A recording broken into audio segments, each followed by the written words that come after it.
Alright, so here's your dump station. You're going to twist off this cap, and then you'll take the end of the dump hose, this end, and put it on.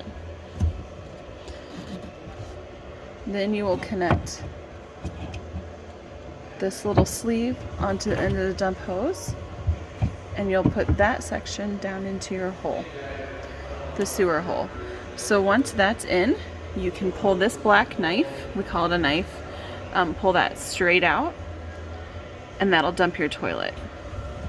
Then you'll come over here to this side, and you'll pull the gray tank, the gray knife. This is your sink and your shower water. Pull that straight out, and that'll release the water in the tanks to be dumped. And then when you're done, you just push the black one back in, and you push the gray one back in. And then remove your hose. In the compartment right next to the dump is your power cord, and I already have it plugged in to the wall, but this is where you'll wind up the power cord. The little box in there that you hear running right now is the surge protector. Once you plug in the RV, it can take up to 2 minutes for the RV to power up as the power works through the surge protector. Over here in the same area, you have your water hookups. The hose is in this compartment right here, this big door. That's where you'll find the water hose. If you are on a site that has full water hookups, you will hook the hose up to the hydrant, and then you'll hook the hose up to this little area here. If you are using the city water or full hookup water, you do not need the water pump on inside. So once you hook up your hose, go in there and shut that pump off. Right here, right above this little outlet here, this is where you would fill up your onboard tank. So you'd stick the hose in there, and that will go into your onboard tank, which holds 38 gallons of fresh water. You'll need that if you don't have a water source at your campground. Here's some storage area. You have little lights in here if you're getting in at night. It goes all the way through to the other side. The little blue bag has some leveling blocks for you to put underneath the hydraulic levels. And I will show you how those work when you come for your walkthrough. So here we are at the control panel, and I have the generator started already. The only time you're going to need the generator, which the button is up here for you, is if you don't have electricity and you need the outlets, the microwave, or the AC. Everything else will run off a 12 volt or propane. I'm going to go ahead and shut the generator off. So to shut it off, you're going to hit stop prime. And then before you turn it on, you're going to hit stop prime. For that button to come on, that little red light, leave that on for 10 seconds or so. Just get the fuel pump a chance to prime up, and then you'll just do start, and it'll kick right off for you. If it doesn't start right away, give it a chance to rest quick a second, and then do the stop and prime again. Alright? Okay, over here you have your buttons, your gauges. Zoom out a little bit for you there. The LPG is your propane. If you push that down, you see the red lights go all the way to F, which is full. Your battery lights go all the way to F. They're currently full. Your fresh water is full. The next one is your black tank, and that is showing full. Right now I know for a fact that the tank is empty. What happens on the black tank is something gets stuck on the sensor inside of the tank, and it'll give it a false read. So it's not uncommon for that to not empty or show emptied after you've dumped during your trip, maybe not even at all. So don't panic if you see that. Always a good idea to dump before moving to a different campsite, but typically you can get 4 or 5 days with toilet usage for needing to dump. And this is your gray tank. Same thing here. Once in a while that'll show that it still has stuff in it, but that could just be easily a piece of food on the sensor or even soap suds. Those are your gauges. Your water pump switch is on right now. You're going to need that on for water pressure. If you have full hookups and you have water on your campsite, flip that off. You do not need the water pump on for that. You don't want to overpressurize the pipes. But again, if you're pulling only from the onboard tank or the reserve board tank, then flip that back on.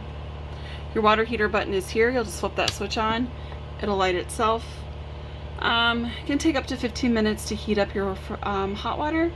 You have 5 gallons of hot water at a time. The Arctic pack is if you're in below freezing temperatures for long periods of time and need to keep the waste tanks heated. These 2 switches are some light switches in the kitchen and the living room. I usually leave them on. They're on right now, and then I turn the lights on and off individually on the ceiling. And then right here is your slide out. This is for your front.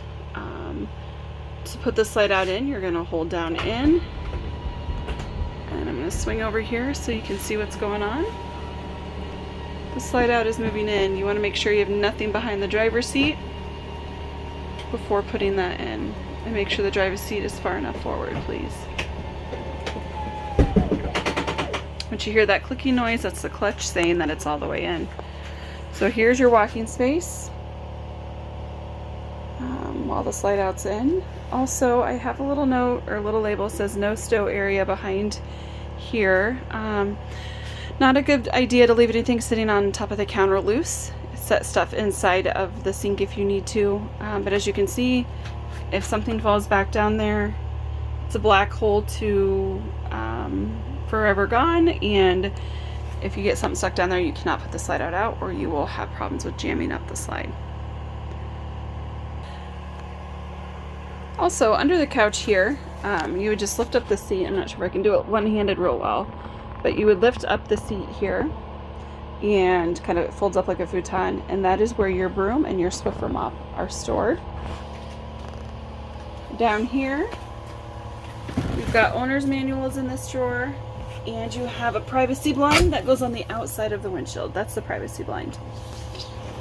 And when you unfold it, you'll see that there are hooks that hook inside the door, and then you shut the door and wrap it around to the other side and hook it inside that door and shut as well. Back here, the slide out is out. The slide out button for the back is over on the wall by the bathroom door. That top bunk can lay flat, obviously. It's nice to have it up when you're driving so someone can sit on the couch and watch TV. This TV is a 12-volt TV and does not need the generator on to work while you're driving. And right there is your DVD player as well. Here's your thermostat. To work the thermostat, you would hit on, off. The fan button is lit up, so your fan will run. We have it set on auto, so it only kicks in when it needs to. You can push this button for low and for high. Next, you're going to go down to cool. That's your AC. This adjusts your temperature to whatever you want your AC at. Hit the button one more time and you're at furnace. Hit the button one more time, you're at heat pump, which runs through the AC if you have electricity, for your furnace, for an alternative to the furnace. And if you hit it one more time, it'll light on the on-off button and it will shut off here. If something's running, it'll take a minute to cycle it out. Here's your master bedroom area. You have a TV back here. It is hooked up to an antenna. It is not hooked up to DVD, so you cannot watch movies on this one going down the road. The remotes are up by the driver and passenger seat for all of the TVs, and the remotes are labeled.